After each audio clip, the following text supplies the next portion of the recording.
querría hablar un poco del judío, ¿no? Porque hiciste unas declaraciones de que el judío es el problema, el judío es el origen de todos los males. Y no sé, ¿qué tienen de malo los judíos? O sea, ¿qué les pasa, pobrecicos?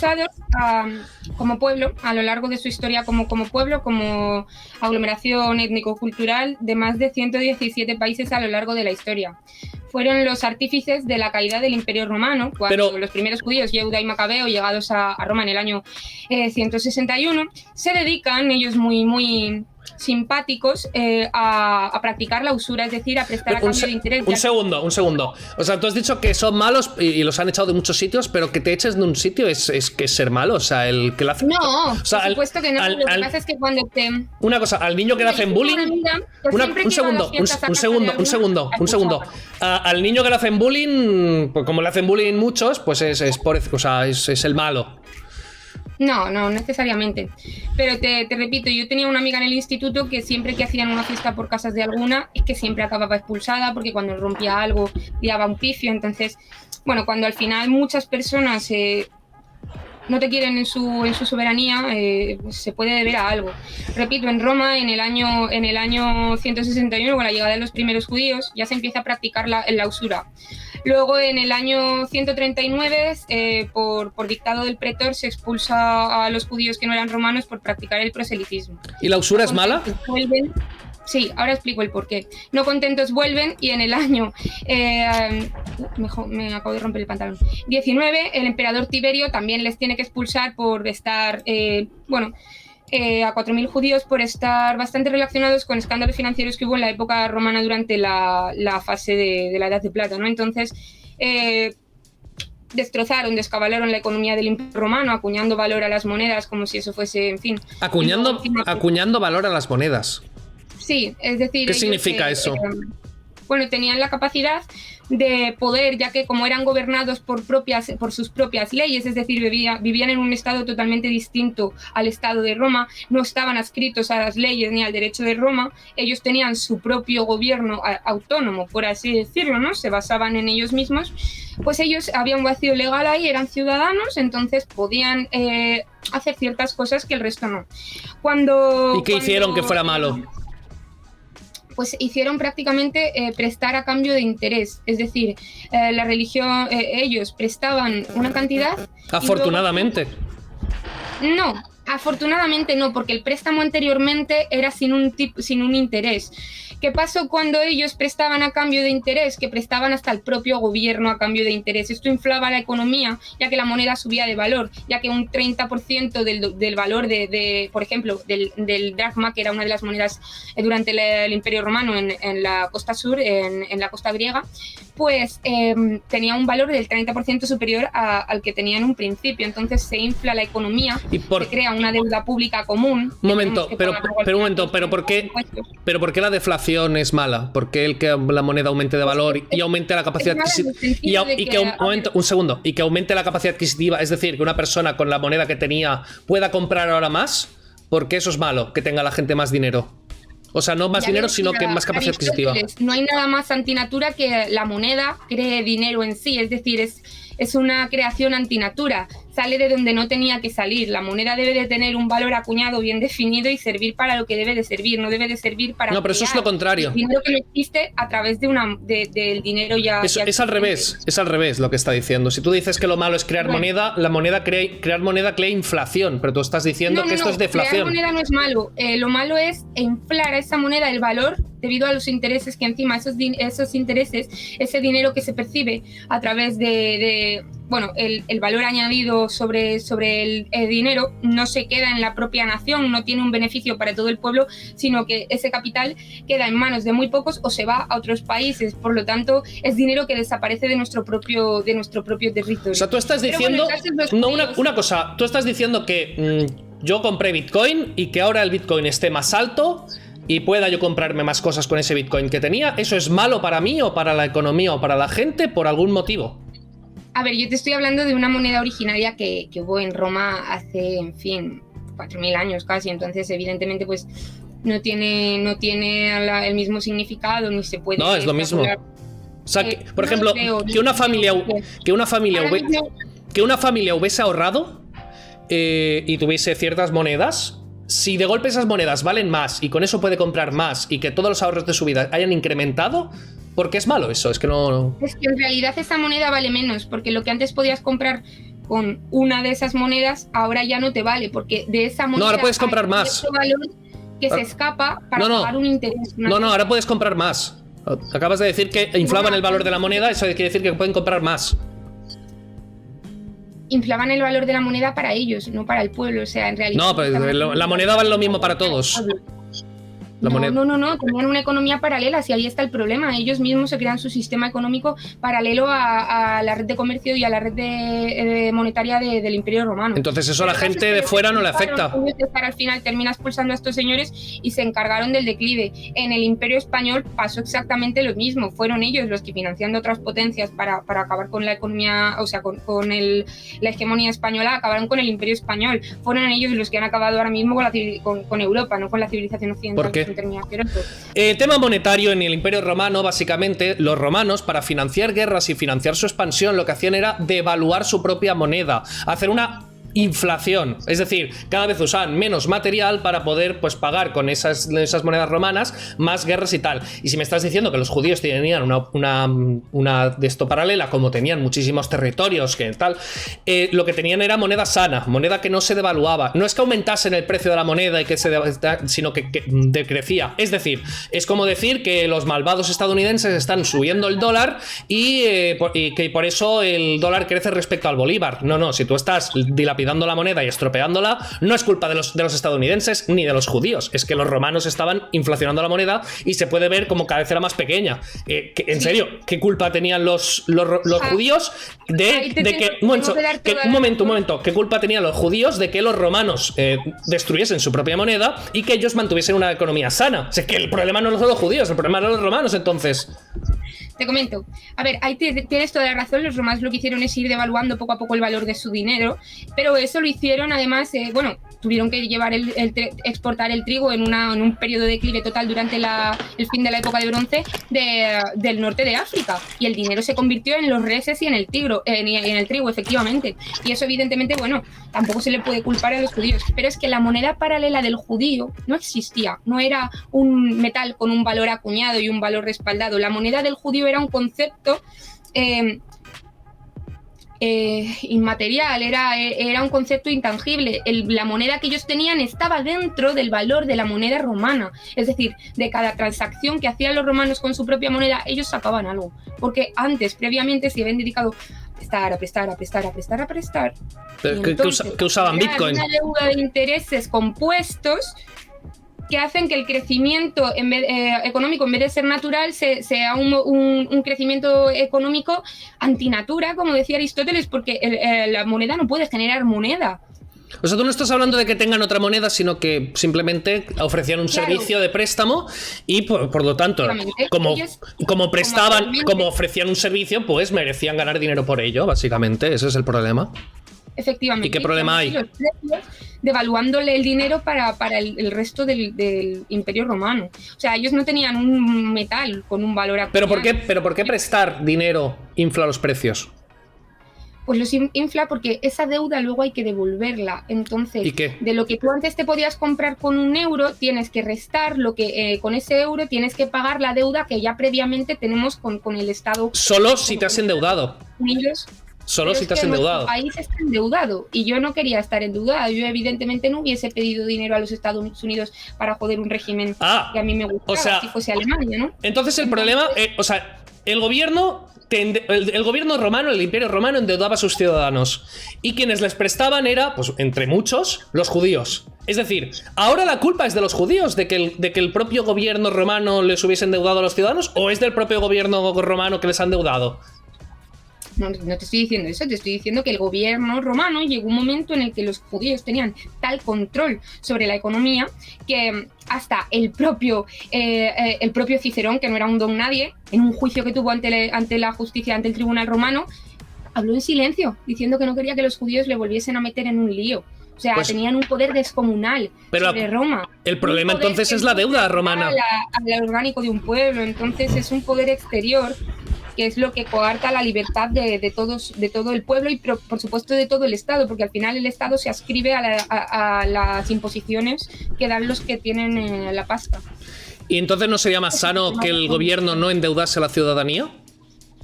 ¿Perdón? Entonces no sería más sano y mucho más ético que el gobierno no endeudase a la ciudadanía sin consentimiento. Por supuesto. Entonces el problema es del gobierno. El malo es el judío que con su capital corrompe el gobierno. El problema está en que nuestro pueblo o nuestro gobierno no es un gobierno sano como para poder defenderse de ello. Claro, efectivamente, esto es culpa de dos. O sea, vamos a ver, en épocas sanas el judío poco podía hacer a un pueblo bueno y a un pueblo fuerte, claro, eso está claro. No es culpa solo de uno, o sea, es como una mujer a la que maltratan. Pues si la mujer no tiene la fuerza suficiente mental como para acabar con eso de raíz, pues evidentemente va a seguir el maltratador haciéndola daño. Ahora, si la mujer un día coge un sartenazo y se lo revienta al marido en la cabeza, ya se acaba el problema. No te digo de reventar un sartenazo, claro que extrapolamos aquí el tema y ahora hablamos de... Pues, a ver si lo entiendo bien. Entonces, imagínate que una persona suplanta tu identidad y falsifica un DNI y con eso me pide un préstamo a mí. Y yo pues lo hago con intereses porque es que si no, ¿para qué voy a prestar? Entonces, ahora tú tienes que devolver ese préstamo. ¿El malo soy yo porque he aceptado un préstamo o el malo es que el que te ha suplantado la identidad? El malo eres tú, que te estás aprovechando de una persona que no tiene y tiene la necesidad. Es decir, observas que hay una necesidad en un pueblo, recurres a ese pueblo, le prestas dinero que no van a poder rechazar o que te lo van a pedir ellos mismos porque no les queda otro remedio, y te lo van a tener que devolver con intereses, es decir, especular con la miseria de un pueblo. Es decir, o sea, porque una persona que tiene un dinero suficiente como para no tener que pedir un préstamo para comprarse una casa, algo que se supone que tenemos derecho todo el mundo a ella. Ahora mismo es imposible tener una casa sin una hipoteca. No, tenemos derecho a que nadie nos quite nuestra casa, no a que la casa nos la paguen los demás. Bueno, según los artículos de la Constitución del Requiem a España, se supone que todos los españoles tendrían derecho a una vivienda digna, ¿no? Sí, pero no a que te la, pero no a que te la paguen los demás. Y no es un derecho, si no es y no es un derecho. Las casas y los alquileres, las personas que sí tienen el dinero compran muchas casas, luego las alquilan, se sacan una renta y bien que hacen. Bien que hacen. ¿Qué hacen más? Es decir, una pregunta. Si tú vas al supermercado y tú coges comida y la persona pues te cobra por ello, ¿está aprovechándose de tu hambre y debería dártela gratis? No, efectivamente que no. Entonces, el que te presta sí que te tiene que prestar gratis, pero el que te da comida... El problema es que cuando yo voy al supermercado a por tomates, no estoy pagando los tomates, ni estoy pagando al agricultor, ni estoy pagando únicamente... Bueno... Sí, lo estás pagando todo. Y al transporte. No, estoy pagando intereses. ¿Y qué? Con mi tomate. Si es que ese es el problema. ¿Por qué intereses? Sí, evidentemente todo ¿Pero por qué estás pagando intereses? Porque toda la economía está adscrita al dólar estadounidense y al sistema de reserva federal, y todo lo que nosotros ahora compramos en realidad lleva unos impuestos que sirven para pagar unos intereses, entre otras cosas, o para financiar campañas absurdas. Pero a ver, el productor de comida también se aprovecha de tu hambre. Se aprovecha de que tienes hambre y gana dinero gracias a tu hambre. Te están dando un bien a cambio de un instrumento. Y el que presta es un interés compuesto. Y un segundo, y el que presta te está dando un servicio, ha ahorrado por ti. Es decir, una persona no ha gastado todo el dinero que iba ganando, lo ha ido ahorrando, y de golpe las personas que no han ahorrado por sí mismas dicen, pues bueno, ya que tú has hecho el esfuerzo de ahorrar, dame ese dinero, me compro una casa y te lo voy devolviendo con interés. Si no hubiese interés, nadie tendría interés en ahorrar. Entonces, ¿para qué se iba a esforzar a alguien en ahorrar y en, pues eso, a que haya para cuando se produzca poco? ¿Qué tiene de malo el interés? Tú mismo lo has dicho, es que en una economía sana no sería necesario el ahorrar por si pasado mañana me quedo de trabajo. ¿Cómo o que no? Suben los precios un montón desorbitadamente y no puedo pagar la luz como está pasando actualmente. En una economía sana eso no sería necesario, entonces el ahorro sería innecesario. De todas formas, el ahorro es sano y natural. Lo que no es natural es la retención del dinero, porque entonces, la teoría de la fluidez del dinero supongo que la conocerás porque además la defendía bastante la escuela austríaca. No, al revés, la desmentía. No, decían que el dinero tenía que fluir. Eso es keynesiano. Bueno, keynesiano, pero bueno, es verdad, y la escuela austríaca es verdad que critica bastante las propuestas de Keynes, pero sí que, por ejemplo, tienen unos postulados que lo que defienden es que el pantarrey, todo fluye, el dinero tiene que estar en constante movimiento porque de esa forma se genera más dinero. No. Es lo que dicen los... Bueno, yo es lo que leí. Los keynesianos. En realidad no, en realidad el crecimiento económico se sustenta en el ahorro. Cuanto menos gastes, cuanto menos gasto haya, cuanto menos por ejemplo, si tú ganas 1000 y te gastas solo 500, esos 500 que te ahorras los puedes invertir y no gastar en bienes de consumo, sino en bienes de capital, es decir, en reinversión y en tener más en un futuro. Por lo tanto, las economías de subsistencia, las que gastan todo lo que consiguen, se quedan totalmente estancadas. Las más ahorradoras son las que más se desarrollan y más crecen. Pero ¿no consideras que más se estanca una economía cuando... No te hablo de una persona que consigue ahorrar 40.000 euros, te hablo de una familia normal, te hablo de personas que se dedican a guardar el dinero, a estancar realmente la economía porque ese dinero no se está moviendo, no está produciendo nada, lo único que está haciendo es que el valor del dinero en el mercado disminuya, no, sino que los precios al final aumenten bastante y se devalúe la moneda porque no... Vale, tú te refieres a que es muy malo que, por ejemplo, la gente, todo el dinero que ha ganado y tal, lo ahorre en una caja fuerte, que no lo mueva, y entonces tú consideran que es importante que ese dinero se invierta, se mueva y se consiga nuevo capital, ¿no? Para ello. Sí. ¿Sabes que es muy útil para que la gente saque sus ahorros y los invierta y haga crecer la economía? Los intereses. Precisamente con los intereses consigues que las personas que tienen dinero ahorrado pues se arriesguen, lo presten porque hay una remuneración. Entonces la gente saca sus ahorros, se la juega, lo invierte y se compran bienes de capital. Con eso pues aumenta la economía, se industrializa, se automatiza todos los procesos y crece todo. Precisamente es gracias a los intereses que crece la economía muchísimo. Hay dos tipos de interés, el interés simple y el interés compuesto. El interés simple es medio sano. El interés compuesto es el que hace que el dinero pierda totalmente su sentido, su valor. ¿Por qué? Porque tú al final estás produciendo, pagando y viviendo para engrandecer económicamente a unas élites que no son ni españolas ni son de nuestro propio pueblo, y lo único que estamos haciendo es engrosar sus bancarias, su hegemonía económica en el mundo. ¿Sabes que el interés compuesto es la suma de intereses simples? O sea, en realidad es... El interés compuesto en realidad más que una suma, yo creo que son actividades paralelas, ¿no? Que terminan confluyendo en un punto que es en el punto en el quien recibe todas esas sumas de esa pequeña cantidad del interés simple que al final terminan cogiendo esos seres. El caso es el siguiente, yo considero que como todo, ¿no? Todo con un límite. Evidentemente el interés, existen varias formas de intereses y es algo que siempre ha existido en el sentido de que, bueno, si unos textos sagrados, sagrados para ellos, claro, pero con una antigüedad de milenios, lo firman, lo ponen explícitamente, es que el problema, o que lo que antes no era un problema ya existía previamente.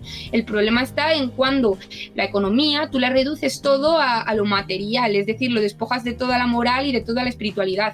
Ese es el problema, y por lo que yo al final no entiendo tus planteamientos y tú creo que tampoco los míos, porque yo entiendo que la economía ha de ser un instrumento, y un instrumento es un bien, es decir, algo que tiene que ser muy bueno para el pueblo y para la patria. Entonces yo le meto a la economía un valor espiritual. Si tú a la economía le despojas de todo sentido espiritualista, de todo sentido intangible, de todo sentido moral o ético, yo creo que ya la economía pierde su sentido y se convierte en un instrumento que, bueno, al final el instrumento tiene la capacidad de ser bien o mal usado. No, yo a la economía le doy un sentido moral totalmente, porque considero que todo debe ser voluntarista, todo acto debe ser consentido por ambas partes. Estoy totalmente en contra de las imposiciones y que centralmente se decida y se obliga a los demás a comportarse de cierta manera.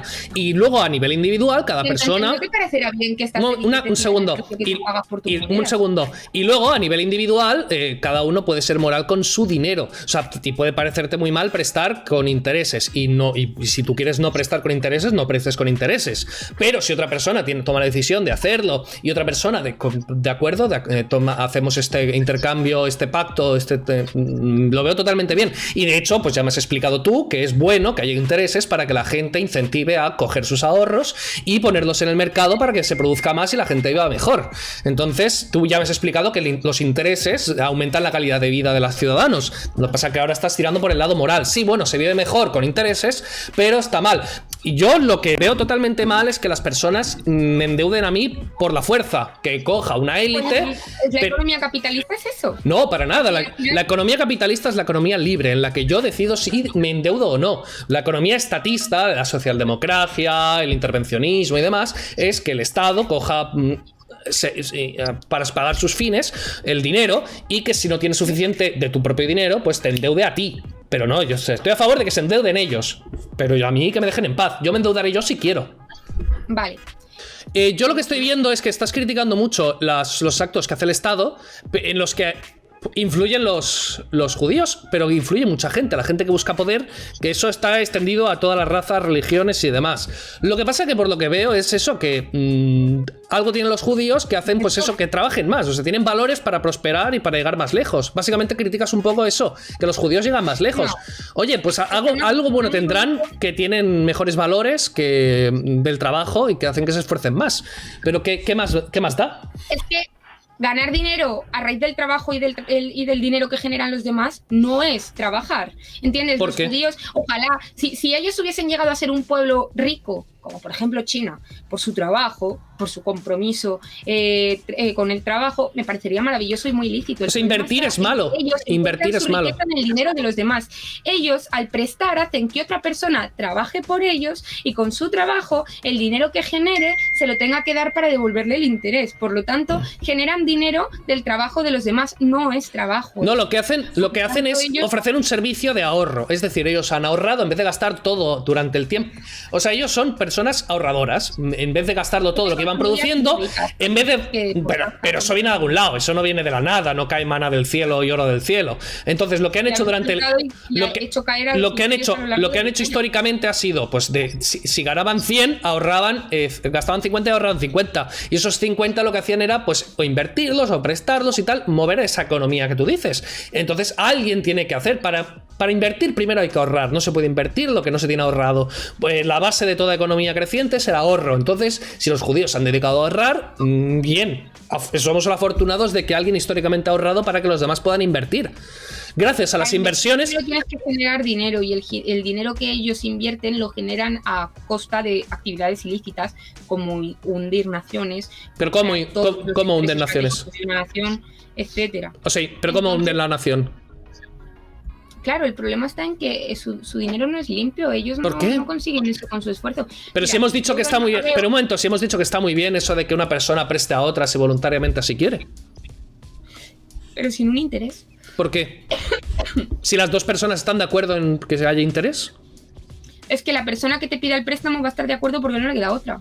No porque quiera realmente, no es una cuestión de su propia voluntad, es cuestión de, hombre, pues esto me da de hambre. Y yo prefiero que la comida me la den gratis, pero hay que recompensar a las personas que han hecho un servicio previo.